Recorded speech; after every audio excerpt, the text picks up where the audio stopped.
Olá pessoal, bom dia, tudo bem? Estamos hoje com mais um bate-papo entre amigos. Hoje a gente vai falar com o pastor Gaspar de Souza. Vamos falar sobre a relação entre a hermenêutica e a filosofia. Hoje eu estou me recuperando de uma dengue, então eu estou meio cabisbaixo, assim, meio apagadão, mas faz parte aí do processo, né? Estou me recuperando, graças a Deus. Então, pastor Gaspar já chegou aí. Vamos iniciando aqui. Ele já mandou o convite.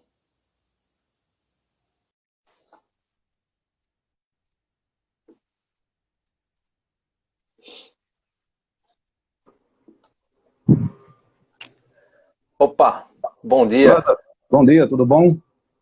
Tudo bem, graças a Deus. Graças a Deus, né? Por Tá aqui dizendo aqui ao fazendo, pessoal. fazendo tô- os ajustes. Ah, legal. Dizendo ao pessoal aqui que eu tô me recuperando de uma dengue. Aí tô meio apagadão, mas vamos lá. Rapaz, graças a Deus que é uma dengue, né? Que é uma dengue. Não, hoje tá assim, né? A gente adoece, a pessoa fala, pastor, aí o pessoal liga, pastor, tô doente. Fica em oração, tá certo. Aí depois, graças a Deus, pastor, é uma dengue. Aí eu É digo, uma ah, dengue, rapaz, porque que coisa. hoje, a situação hoje é muito complicada. O pessoal prefere ter uma dengue e a corona, né? É verdade. Bem, pastor, queria que primeiramente, antes da gente iniciar aqui nosso bate-papo sobre o tema, né, que hoje a gente vai falar sobre hermenêutica e filosofia. Queria que o senhor primeiro se apresentasse, né, falasse um pouquinho sobre a sua formação e o trabalho que o senhor tem realizado hoje, para que o pessoal, para quem não lhe conhece, possa estar lhe conhecendo e lhe acompanhando também aí no seu trabalho aí na internet. Bom, a minha primeira formação é teologia, né? Formei no Seminário Presbiteriano do Norte. Ah, Juntamente com teologia, eu tenho uma licenciatura em filosofia e uma especialização e fiz o mestrado, né, na Universidade Federal de Pernambuco em filosofia e hoje eu faço o doutorado na Universidade Federal Rural. Perdão, eu estou com o rural por conta de uma situação que aconteceu recentemente. Uma colega confundiu o nome. É Universidade Federal de Rio Grande do Norte. Aí o R aí confunde pensar rural como ela fez. Um pouquinho. Aí foi uma entrevista que eu dei, aí a colega falou Universidade Federal Rural. Aí eu fiquei. Ficou Mas é a Universidade, guardando na cabeça. mas é a Universidade Federal do Rio Grande do Norte. Faço também o doutorado lá em filosofia. Pronto. Estamos aqui. Ministrei e ministro ainda, né, no curso de pós, né, disciplinas na área de teologia exegética, né, disciplina que eu ministrei e ministro, né, mas por 12 anos no Seminário Presbiteriano do Norte, no, na pós-graduação aí que fizemos aí na cidade de Caruaru, né, em teologia Sim. bíblica, então teologia exegética, e me interessei pela parte de teologia filosófica ou filosofia, por uma questão de querer compreender melhor o funcionamento da linguagem.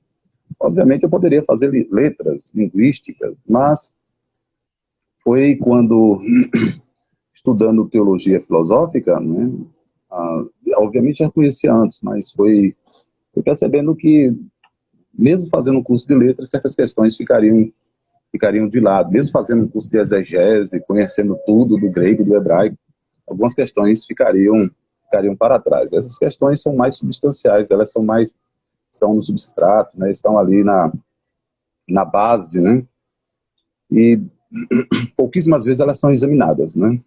Então, a pessoa vai fazer um curso de letras ou de linguística, não percebe que há uma carga filosófica, né, teorias filosóficas que estão ali operando. E aí é aquela ideia de que a linguagem não é neutra.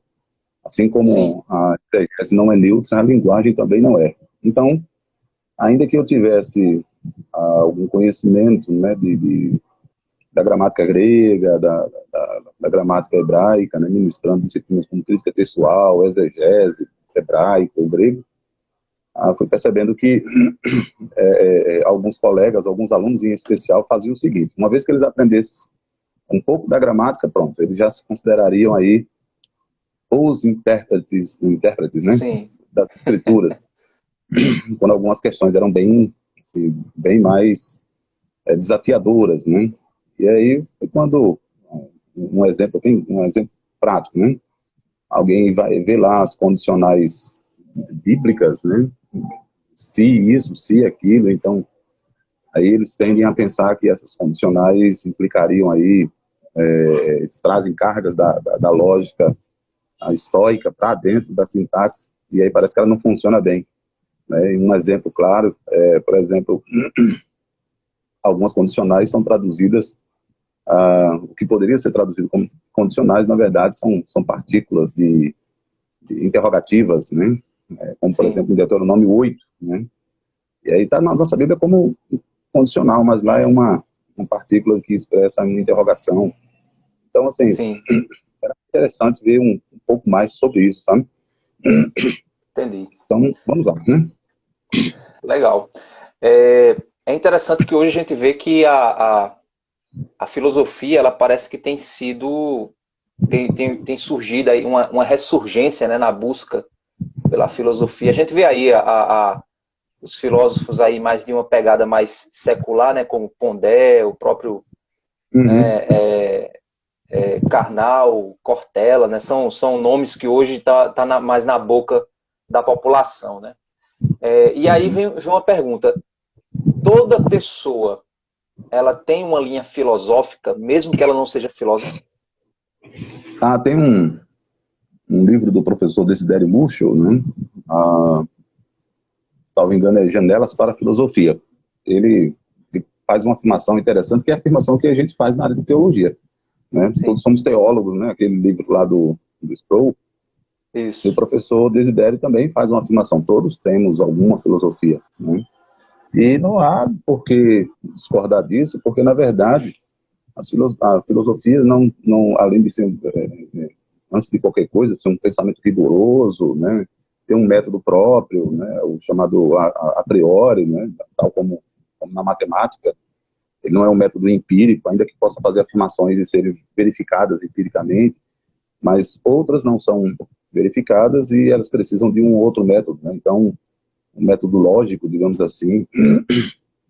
Então, mas, no geral, sim, né, as pessoas possuem certas concepções, porque a filosofia também lida com grandes questões. Então, acerca Sim, da realidade, acerca do conhecimento e acerca dos valores, né, ou da ética, né, do comportamento. Então, afirmações do tipo, o mundo é tudo que há, isso é uma afirmação filosófica, né? Ou alguém dizer, nós não sabemos tudo, essa é uma afirmação filosófica, óbvio, por certo, mas é uma afirmação filosófica. Ou afirmação do tipo, ninguém pode saber o que é que o autor disse, essa é uma afirmação filosófica. Então, sim, sim, né, as pessoas possuem afirmações do tipo, isso é bom, isso é ruim, essa não é uma boa interpretação, essa é uma afirmação ética, tá?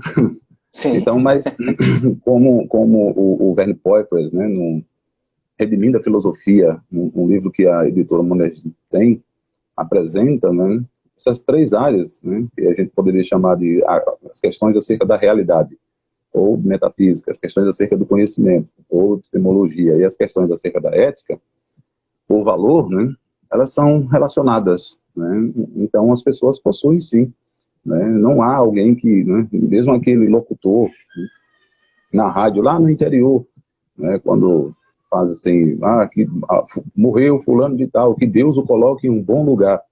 Veja, é uma afirmação religiosa, por baixo, né, mas ela é certamente também uma afirmação de cunho filosófico, né? Uma pessoa, veja quanta carga tem nessa expressão, né? Que Deus o coloque em um bom lugar. Ela acredita que há um Deus, acredita que ele é justo, acredita que a pessoa boa vai para um bom lugar, e talvez exista também um outro lugar que não seja tão bom. Veja quanta carga existe, né? Então, sim, as pessoas são voltadas, sim, para a área da filosofia, né? Obviamente que mais aprofundado é a questão religiosa, né? Por sim, natureza, nós somos seres religiosos. A religião precede a filosofia, né? Diz professor Urbano Ziles, né? A religião precede a filosofia. A filosofia é uma outra maneira de explicar coisas que a religião também pretende. Então, quando tratamos de filosofia, de hermenêutica, não há não é uma coisa tão simples, né? Não é um manual do Henry Virkler que vai te dar toda a condição de ser um intérprete, um hermeneuta, né? Eu fiz uma separaçãozinha e uma bibliografiazinha, que depois eu mando para você, né? Beleza. Apenas para que a gente possa discutir um pouquinho mais, né? E aí, então, logo mais eu vou só apresentar um pouquinho, né, daquilo que a gente pode encontrar aí, né? Só colocar assim, só para poder depois... Tá, vai lá, vamos lá. Vamos falar um pouquinho sobre... Você citou aí a questão da filosofia e um pouquinho, por exemplo, essa afirmação que você citou, né? A afirmação que ela é filosófica e teológica, né? Mas ela aparentemente é muito mais teológica do que filosófica. Isso. Dentre nesse pensamento de teologia e filosofia, qual seria a relação entre teologia e filosofia? Então, veja, a gente tem que considerar que hermenêutica, hermenêutica e filosofia ou entre teologia e filosofia? Não, é porque assim, a gente vamos tentar refletir no aspecto, porque assim, fica muito claro o aspecto de que a minha teologia interfere na minha hermenêutica. Sim, claro. Mas, às vezes, isso pode se confundir também com a minha filosofia interfere na minha hermenêutica. Só que, qual a posição filosofia, teologia, naquilo que diz respeito à minha hermenêutica? Aí eu queria entender primeiro essa relação, teologia, filosofia, para a gente delimitar bem as duas, para depois a gente partir para a hermenêutica e ver o que cada um interfere nessa área. Certo. Bom, teologia não é filosofia, assim como filosofia não é teologia. Embora ambas tentem responder aos mesmos questionamentos. Tá? Sim. O Charles Hodge, na sistemática dele, coloca uma coisa bem interessante, dizendo que a diferença entre ambas é o ponto de partida.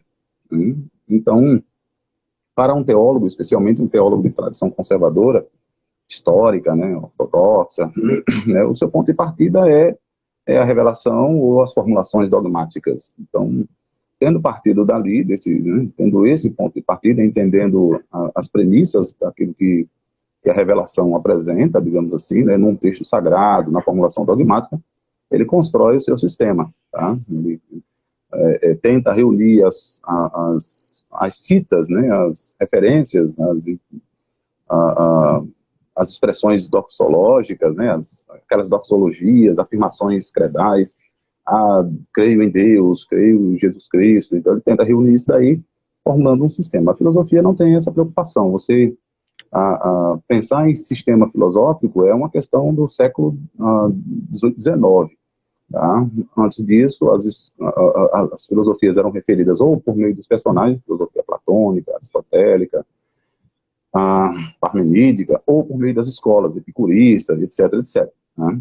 Então, a filosofia não tinha pretensão, pelo menos, de formular um sistema. Assim, claramente, também no começo da teologia. Né? Ela vai tomando corpo de sistema à medida em que os questionamentos acerca dos dogmas começam a aparecer. Então, um sistema cristológico, um sistema pneumatológico, e assim, né, eclesiológico, até chegarmos às grandes formulações, né, credais, especialmente de cunho protestante do século XVI, século XVII.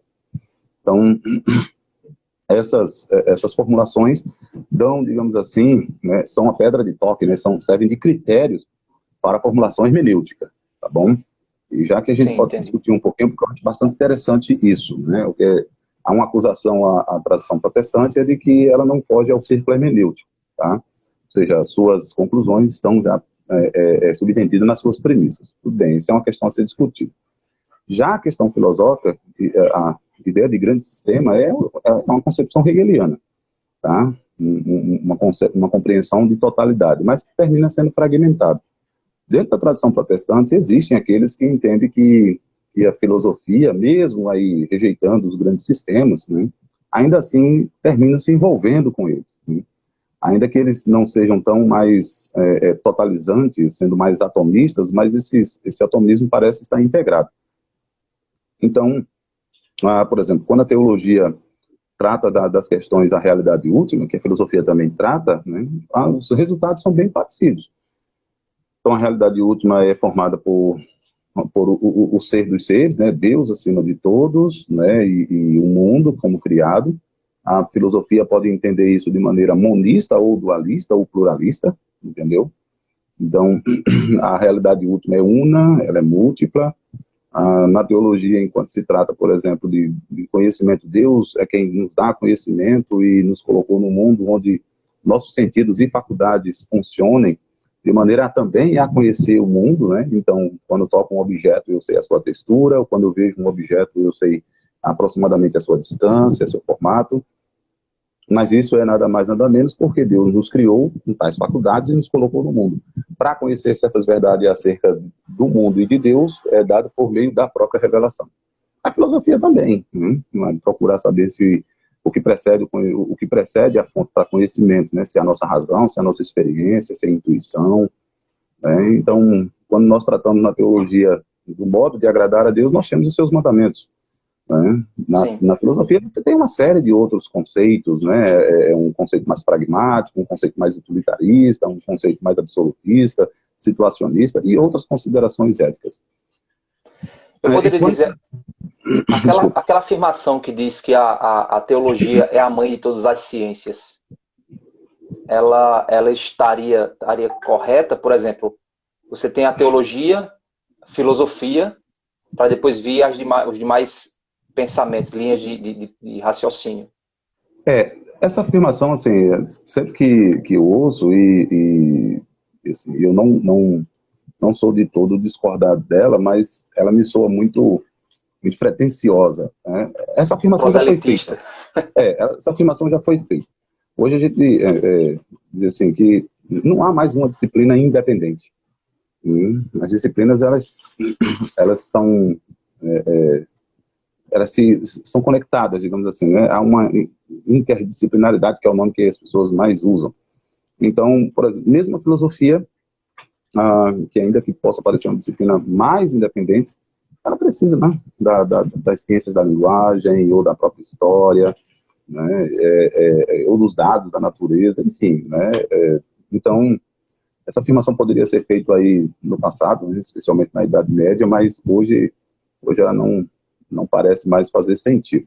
Né? Você não parece ter mais uma disciplina que esteja sobre todas. Todas as vezes, Lázaro, que alguém tenta fazer essa suposição de uma disciplina sobre todas, ele vai tentar interpretar toda a realidade por meio dessa disciplina.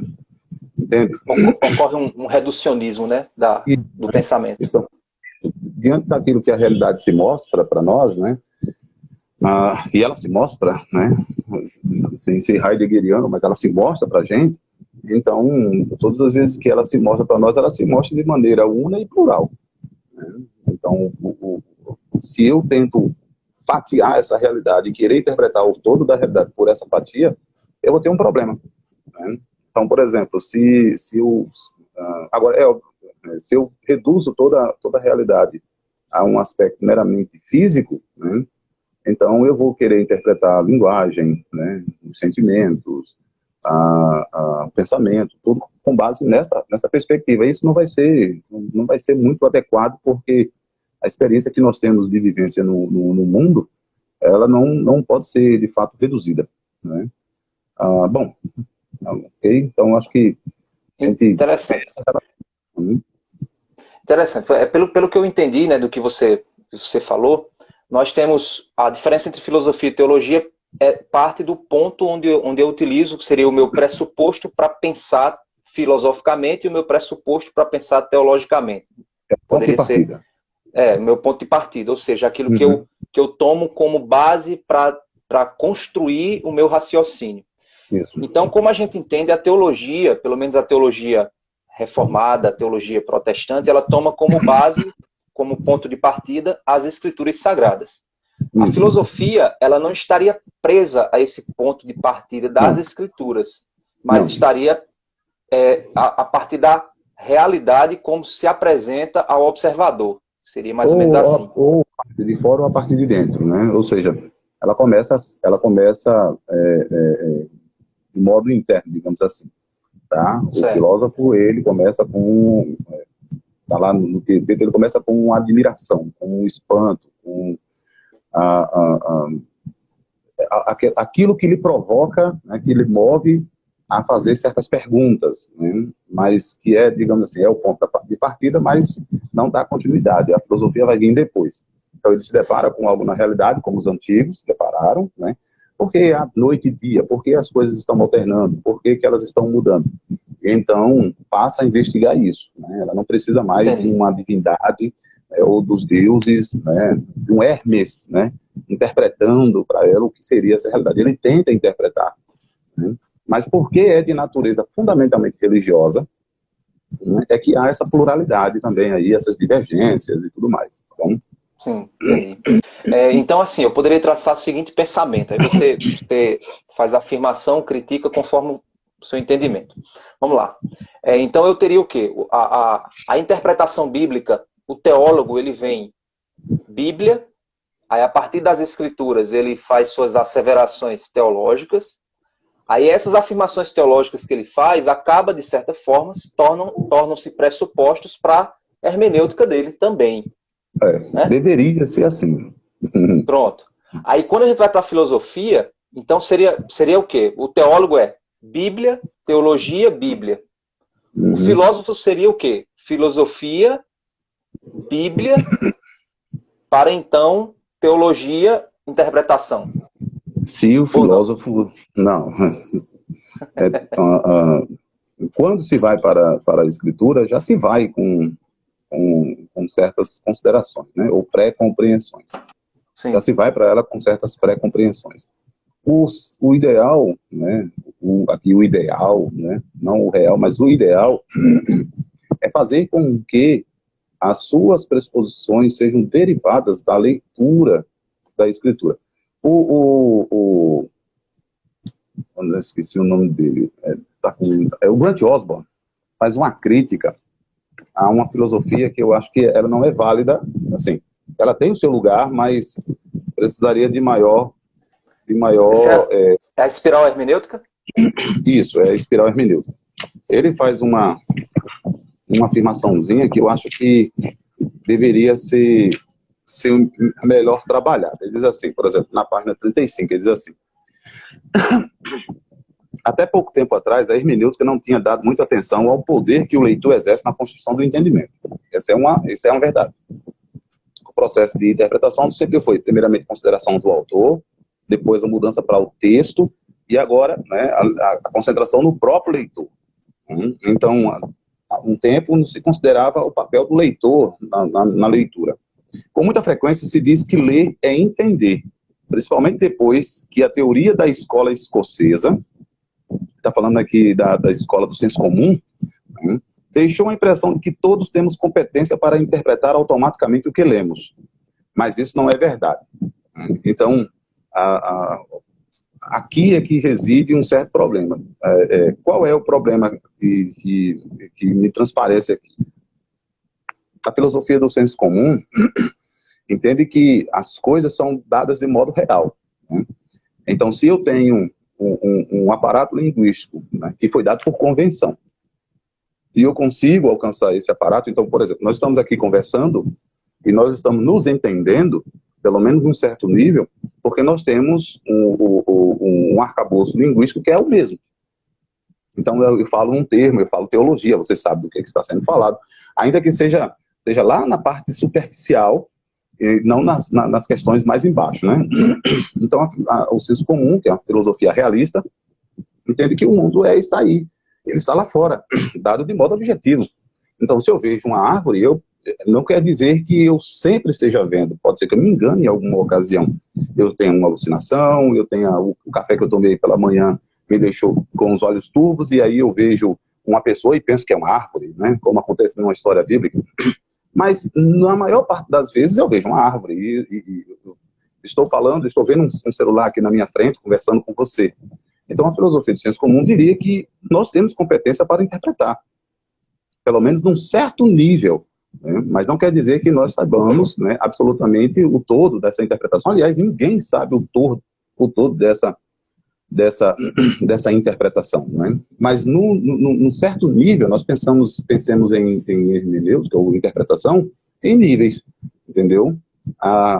O colega está citando o Eco, né, Humberto Eco, mas nós poderíamos, por exemplo, citar o Michael Polanyi.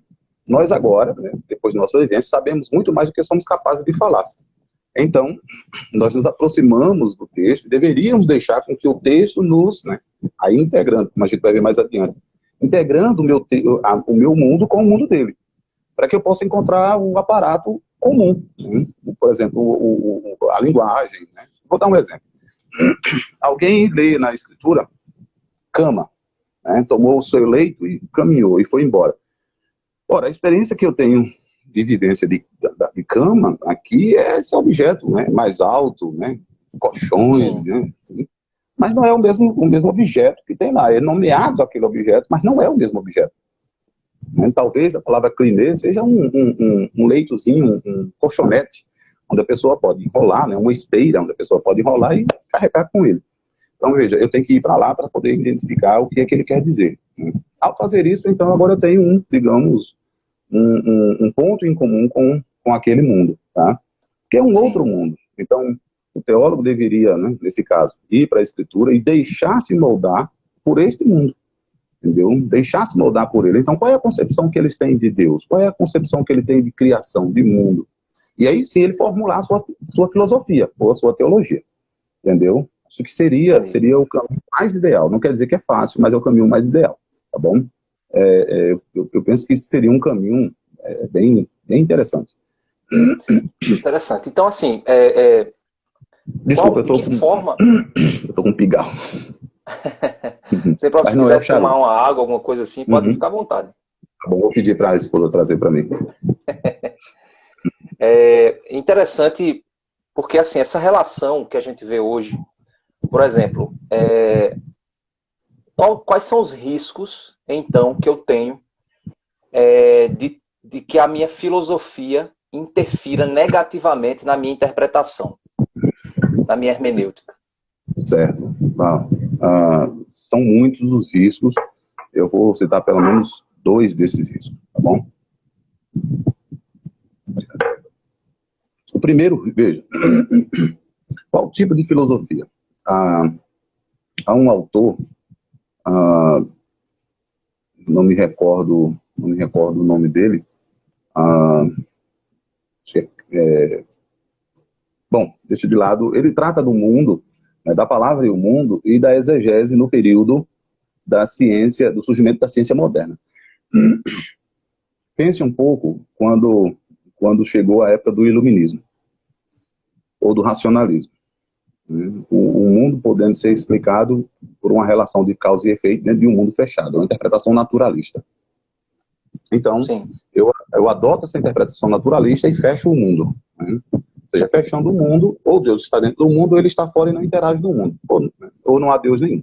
Se Deus estiver dentro do mundo, ele pode ser interpretado, né, de forma de causa e efeito. E aí a interpretação psicológica, a interpretação sociológica, né, que Deus é a projeção de nossas projeções, ou a nossa explicação última para o temor da natureza. Então, veja, alguém que tem uma interpretação naturalista, ao se deparar com a Escritura, né, que essa carga está com ele olha para a Escritura e diz assim, bom, aqui está dizendo que um morto ressuscitou. Obviamente, isso não cabe dentro daquele sistema dele, entende? Não cabe. Ele olha e diz assim, rapaz, eu tenho 50 anos, nunca vi um morto ressuscitar. Meu pai viveu, né, nunca vi um morto. Então, ele começa a fazer esse tipo de raciocínio e começa a pensar que lá atrás também mortos não ressuscitam. E que nem tão pouco ressuscitará.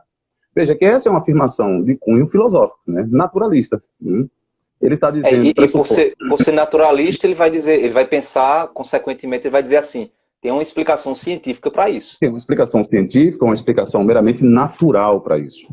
Entende? Então, sim, a sua filosofia, né, formula a sua teologia, né, e isso faz com que a sua leitura da Escritura seja equivocada também. Pode levar a equívoco. Então, esse seria um erro. Né? A sua filosofia faz com que você reconsidere certos aspectos da história bíblica. Aqui o ponto que eu tomei foi o milagre. A sua filosofia também faz com que certas considerações linguísticas né? No caso aqui, uma vez que eu estou mais próximo da parte de exegese, eu vou ler um pouquinho aqui rapidinho. Veja, se a sua consideração da linguagem é de que uma expressão qualquer fala absolutamente tudo, né? Por exemplo, você acredita que a revelação é meramente proposicional. Ela é. Tá? Mas se você reduz toda a linguagem à proposicionalidade, então você vai criar um problema. Né? O que você faz com as perguntas na Bíblia? Então você vai ter que pensar que elas são meramente retóricas, né? Ou você vai ter que convertê-las em proposições. Né? Mas, se a linguagem não é meramente proposicional, tal como o pessoal do positivismo gostaria que fosse, né? Então o que seria a linguagem?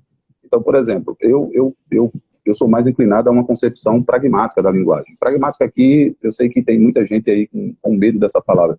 Ou seja, a linguagem faz coisas, né? Ela é uma ação, ela é comunicação. Há um texto, um livro chamado A Escritura como Comunicação, né?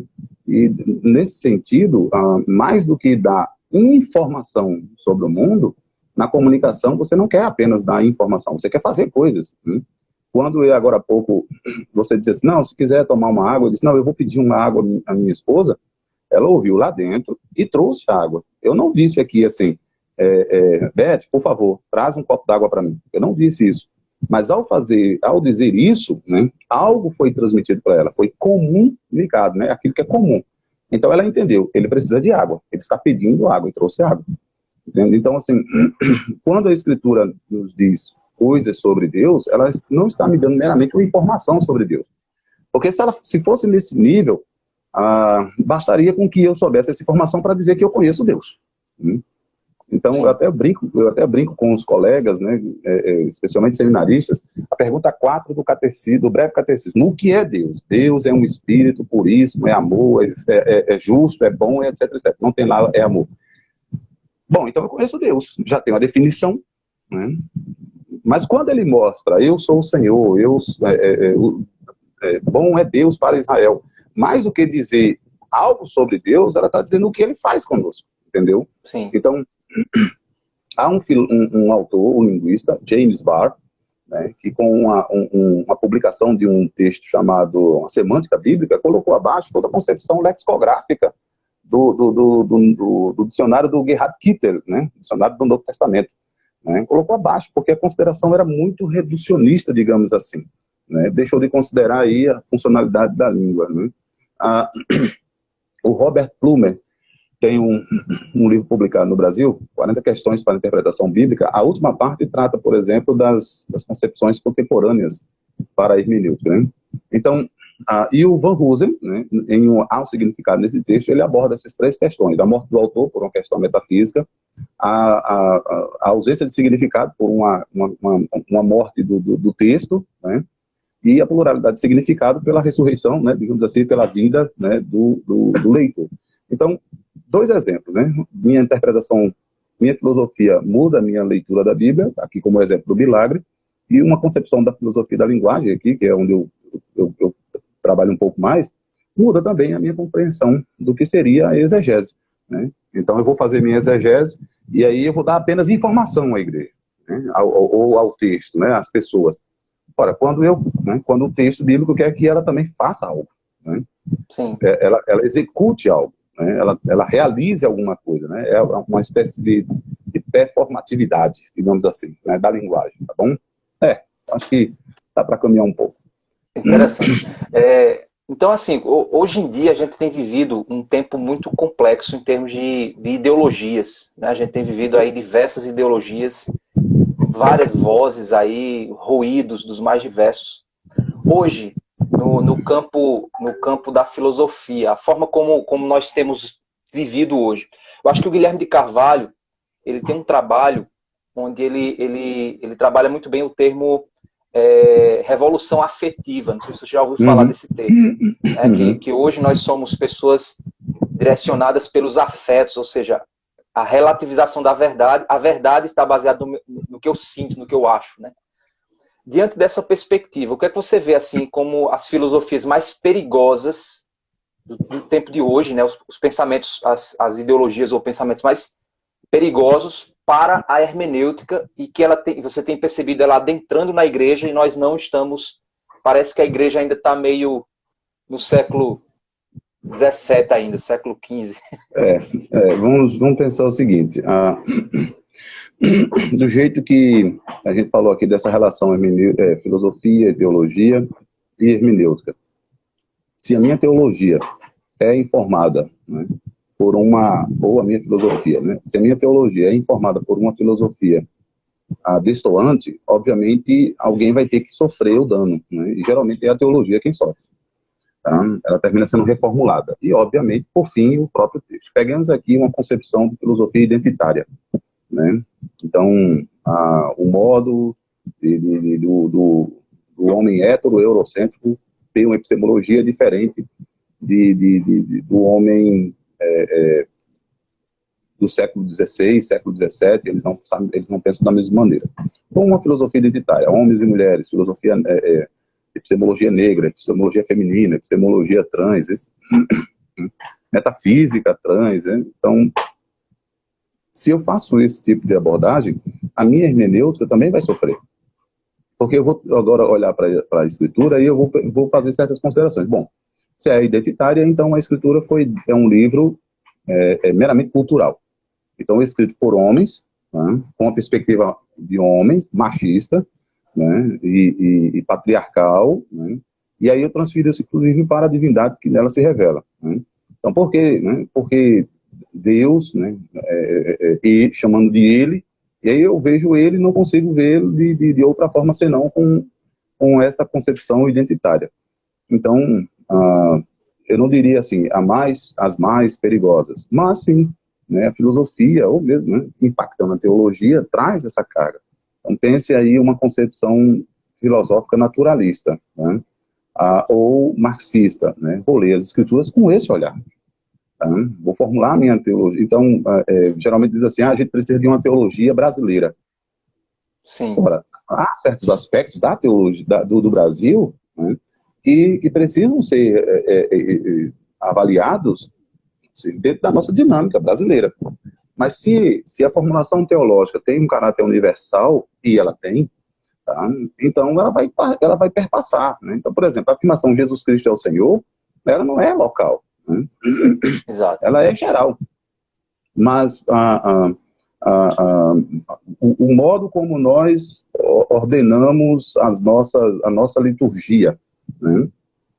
Então, o modo como nós ordenamos a nossa liturgia, ela pode ter um aspecto mais cultural, entendeu? Então, nós não precisaríamos de temer a filosofia como um todo, mas certas filosofias precisam ser sempre policiadas, digamos assim, pelo próprio teólogo, tá?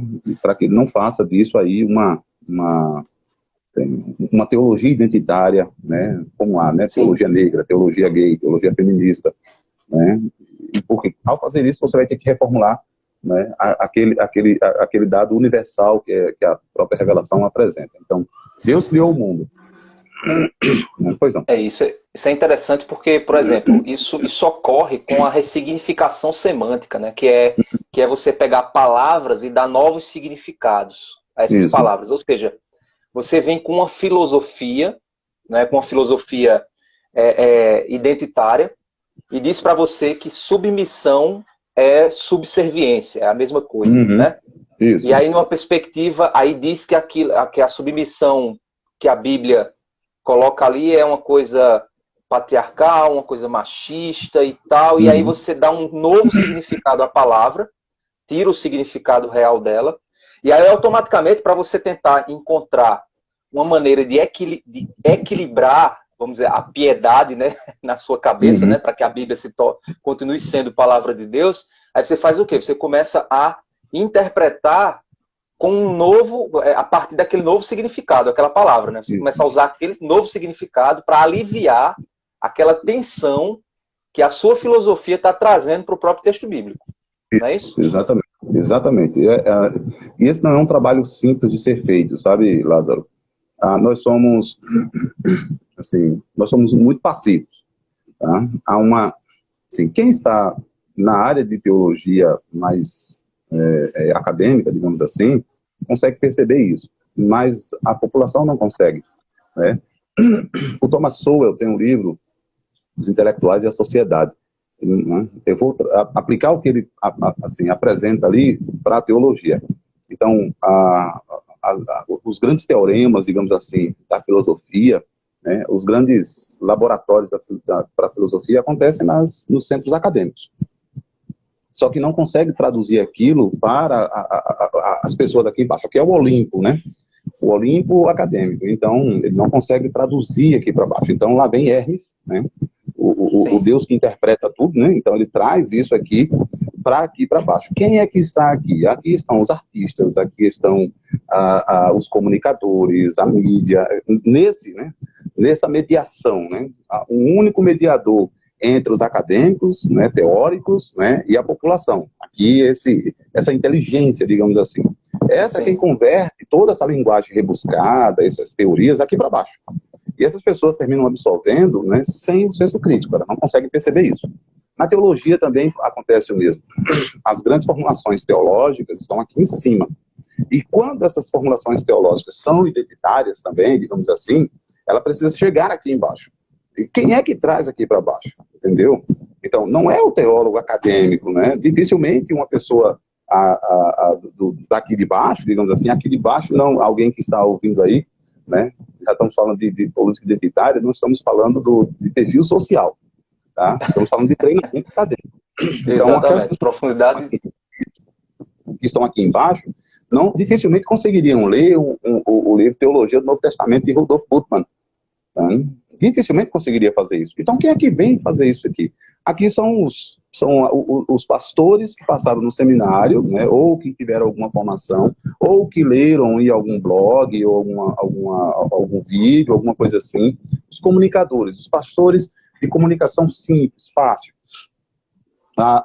Os que tem por aí na mídia, né? Eles trazem esses conceitos mais rebuscados aqui para baixo e as pessoas leem, né? E elas terminam adotando isso. Quando elas leem a Bíblia, pronto. Então elas estão lendo com aquele olhar. Então você tem muitos cristãos aí que são voltados para a filosofia, ou para a teologia, a filosofia de Heidegger, né? Ou a teologia de Bultmann, né? Sem saber que estão bebendo dessa fonte.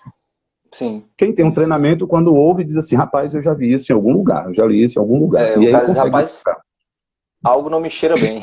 Exatamente. Uhum. É interessante, uma coisa que você falou, achei interessante, que quando você tem uma filosofia inadequada, quem acaba sofrendo no final é a teologia, né? Ela acaba sendo sacrificada. Uhum.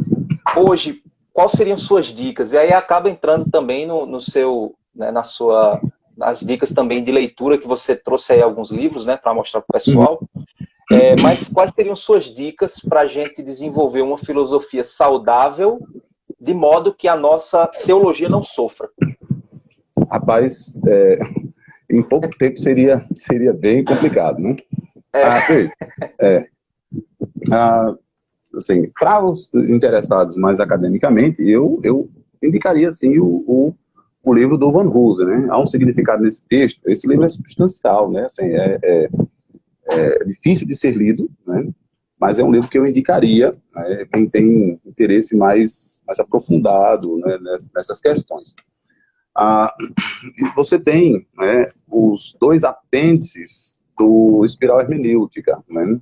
Lá no finalzinho tem 2 apêndices e um deles trata sobre o impacto da filosofia, especialmente filosofia analítica no processo hermenêutico, né? As novas abordagens, né? A sociologia do conhecimento, a discussão sobre significado e referência e outros tópicos a serem tratados aqui. Quem tem interesse na história da hermenêutica, você tem o livro do Augusto, né? A Bíblia e seus intérpretes, mas mais extenso, né, o do Augusto é bem objetivo, mas mais extenso do Gerald Bray, né, História da Interpretação Bíblica, entendeu?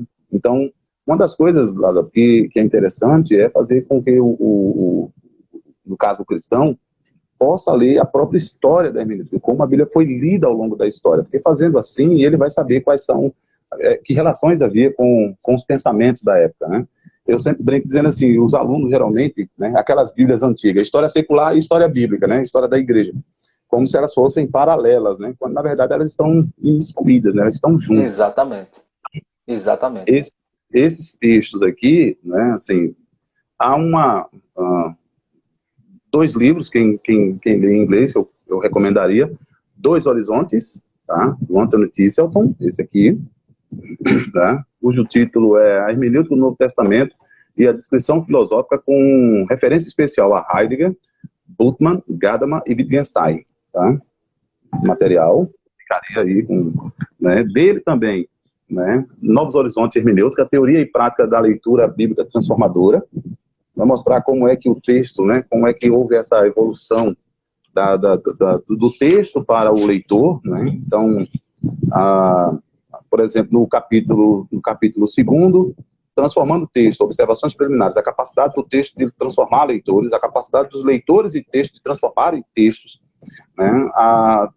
Fatores situacionais e horizontais na transformação do texto. Aí depois, o que é um texto, né? Aí semiótica, enfim, aí ele vai tratar um pouco também da história da hermenêutica, ele ficaria. O livro do Carson, tá? O Deus Amordaçado, tá? Capítulo sobre hermenêutica assim, aliás, o livro como um todo, mas o capítulo inicial é sobre hermenêutica. Então, para depois ele tratar sobre outras questões, né, a questão do pluralismo e etc. Bom, tem mais literatura, né? Eu, assim, obviamente não, eu posso indicar bibliografias mais variadas, né? Mas esses são bem interessantes. Há um livro, são 6 em 1, na verdade, né? Fundamentos da Interpretação Contemporânea, tá? São 6 livros em 1, tá? Do Philip Long, Frank Longman, Richard Miller, né? Os livros contidos nesse aqui são que a igreja leu a Bíblia de forma errada, do Moisés Silva, Abordagens Literárias da Interpretação Bíblica, do Frank Longman, Deus, Linguagem e Escritura, do Moisés Silva, A Arte da História Bíblica, Philip Long, Ciência e Hermenêutica, do Verne Poyfres, e o Estudo da Teologia, do Richard Miller. Então, são materiais voltados na área dessa relação, né, da hermenêutica, né, de linguagem, filosofia, ciência.